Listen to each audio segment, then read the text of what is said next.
What's up, everyone? It's Mr. Athletic Jeff Cobb, or some people know me as that monster dude. Anyways, you're watching Wrestling with Regret.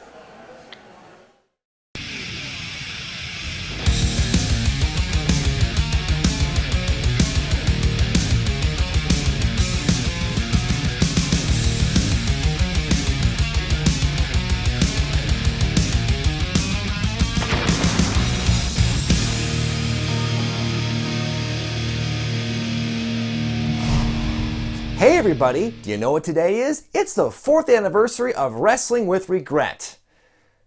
Okay, well actually the 4th anniversary was actually 2 days ago. You know, whatever. Happy 4th anniversary observed. Over the years, I've had a lot of people tell me which reviews and sketches have been their favorites. Some fans and interviewers have even asked me what I'm the most proud of. What are my favorite videos I've done? Well, by this point, I've made almost 450 videos, and honestly, I'm proud of all of my work. But as it is with my children, I'd be lying if I said there weren't some that I loved just a little more than others. So this week, in honor of the big anniversary, I'm going meta. I'm going to rank them my top 8 favorite Wrestling with Regret videos so far. Self-indulgent? Yes. Egotistical? Yes. Number 8. Grandmasters of Wrestling. Killer Kowalski and Baron Von Raschke in a grandpa fight. Nikolai Volkov lip-syncing. The Iron Sheik jobbing out to the Mighty Maccabee twice. A pair of charity shows that had no business happening in the first place, much less being recorded for posterity, yet there they are, some of the most infamous DVDs ever made. Grandmasters of Wrestling, aka Maccabea Mania, was bad from Disc 1 to Disc 4, but the broad spectrum of gimmicks and moments, from the bland to the bizarre to the blasphemous, help inspire the jokes I incorporated into the reviews. From a gear adjustment counter, to an overhyped graphic to counteract a dull Kowalski promo, to a montage of me putting myself through all kinds of agony to avoid watching another Mighty Maccabee match. We now return to the Gilmore Girls Marathon. You know what's ironic? That show actually grew on me later on. Quite possibly the biggest contribution to wrestling by my people, except for Goldberg, X-Pac, and Barry Horowitz, it was my privilege to review this infamously bad series of shows. Number 7. The No Mercy music video. One thing I feel I haven't done enough of lately on this channel are my music videos. They're some of my favorite things I've done since starting this show, but out of all of them, this is my number 1. I love this game, and I wanna play it more. The best thing I bought from an EP store. Sung to the tune of the classic Stevie Wonder hit I Wish, this song is a love letter to one of my favorite video games of all time, which I put out on the 15th anniversary of its release. When trying to figure out what song to do this to, I never imagined I'd settle on a Stevie Wonder song, but it just makes sense here, you know? Extolling the virtues of its roster, graphics, and game modes, though omitting its infamous save erase bug, as far as I'm concerned, this song is one of the best tributes to this N64 mainstay you'll ever find. If you haven't heard it before, I recommend you check it out, along with the rest of my criminally underviewed music videos. Number 6. The $1 Million Tough Enough. The $1 Million Tough Enough was one of those weird things in wrestling. It was crap when it happened and has not aged well at all, but it was kind of a good thing in some respects for the company as it helped build some big stars. Well, you know, 2 is some. It was fascinating to watch this all over again in doing my research, to see the hubris of WWE in airing this live casting call for a new wrestling star, only to see the entire concept, and the winner for that matter, fall flat in its face, to retrace the stories of what went on during some of the competition's biggest moments, to see how far some of these guys actually made it after it was all said and done. Not to mention, I thought the comedy stylings of Brian Danovich, the guy who famously got signed to a developmental deal after injuring himself during tryouts, was a great addition to this episode. I'm very grateful the Spartan Swinger was able to take his story in stride and play up his history of injury as the episode went on. I think his delivery was hilarious. This whole episode really encapsulates what was going wrong with the company at the time, and something I consider a hidden gem on this channel. Now, as for a review of this contest's female equivalent, the Diva Search, well, just stay tuned. Number 5. NWF Kids Pro Wrestling. One of the videos that started it all for this channel, I've had tons of people tell me how much it stuck with them, and I have to agree. I might have come across a little harsh or too much of a worrywart in my original review, but I'll admit it's a really fascinating story. A driven kid with an entrepreneurial spirit builds a wrestling league from the ground up, produces a TV show, and runs armory shows with full paying crowds. Really, Sean Crossan had more success in those few years than some promoters I know today. And the crazy thing is, I probably would have never even known about the NWF's existence if I hadn't done some random search one day for wrestling-related materials at my local library and discovered the documentary there. Stuff like this is why you gotta support libraries, people. Number 4. Cornette Gets It Wrong. In general, I love commercial parodies as a form of comedy. When done well, they can make me laugh every time. And this entry is probably the best I'll ever do at making one myself. A football league owned and operated by Vince McMahon, those guys are going to get ratings like no one's ever seen.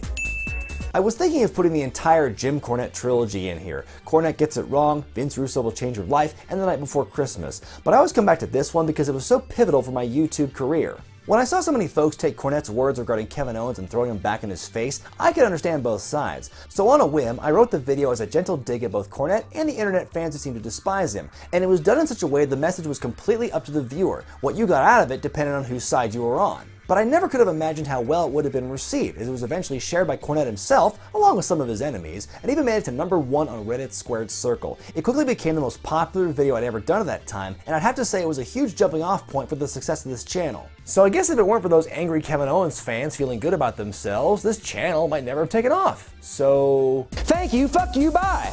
My CD, that is. Number 3. The Jesse Ventura Story. The way I see it, the worse a subject is, the easier it is to make fun of. And as I sat there and watched this video for my channel, I knew in the first 90 seconds I had a good one on my hands. This movie was already off to a bad start when they didn't actually have the rights to Ventura's life story, but even if they did, it tried so hard to give WCW the rub in this movie since they helped with production that everything that could have been good and informative about Jesse's story was overshadowed by the sheer volume of inaccuracies. Jesse wrestling Goldberg in Canyon, Gorilla Monsoon in WCW, Jesse witnessing a version of the Montreal Screwjob that happened in a different place, time, and with different people. How anyone approved this script or didn't walk out during filming is beyond me. I had a blast making fun of all the things this movie got wrong, wondering how a major television network could allow something so messed up to make it on their airwaves. The rageometer, paired up with the inaccuracies, is one of my favorite running gags I've ever done. To me, it's one of my strongest film reviews to date. Number 2. Heroes of Wrestling. To me, this video was the perfect combination. It was my most requested topic featuring Plumpy, my most requested collaboration partner. I've had a lot of fun working with Plumpy over the last year and a half across various projects, but this is my favorite one that we've done just because of how epic the subject matter was. Despite us mixing up Tommy Rogers' name with Tommy Rich, I think all the other jokes we did were on point, especially the self-deprecating ones, and we gave this legendary show the tearing apart that it deserved. Yes, it was legitimately tough to rag on Jake Roberts for his issues during the main event, but come on, how can we not make fun of this? You want to play 21?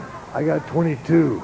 And of course, I can't forget to mention the ending, featuring the special cameo appearance of old Sin Min as the devil himself. It really put the cherry on top of one of my favorite and most elaborate reviews. And my number 1 favorite Wrestling with Regret video I've done is just another romantic wrestling comedy. You know, a minute ago when I said the worse something is, the more fun it is for me to review? Well, I had more fun doing this review than anything else in the last 4 years. I wasn't lying when I said this is the worst movie I've ever seen, but in this case, that's a good thing. Everything about the film was pure trash, but that made it so much easier to make jokes about it. The characters, the plot, the writing, the acting, this is a comedy goldmine. They had legitimate wrestling talent on hand that was absolutely wasted here, and I'm not talking about Chyna or her personal demons. What was the point of having Dawn Fry and April Hunter playing a married wrestling couple in the movie if you weren't going to have them do any actual wrestling?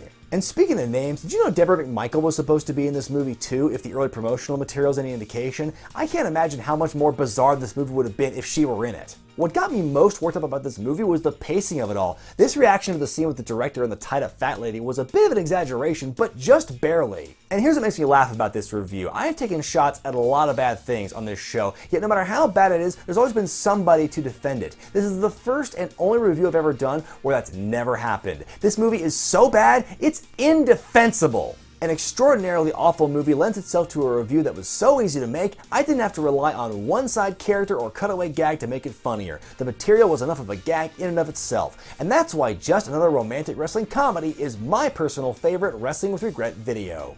Well, it has been a wild and memorable 4 years of Wrestling with Regret. Thank you all so much for your support over these years. Here's to many more. Assuming YouTube gets its shit together, that is. Let me know what some of your favorite videos are in the comments section below. Be sure to thumbs up this video if you like it, subscribe to Wrestling with Regret, and buy the t-shirts at ProWrestlingTees.com. I'm Brian Zane, and I'll see you next time.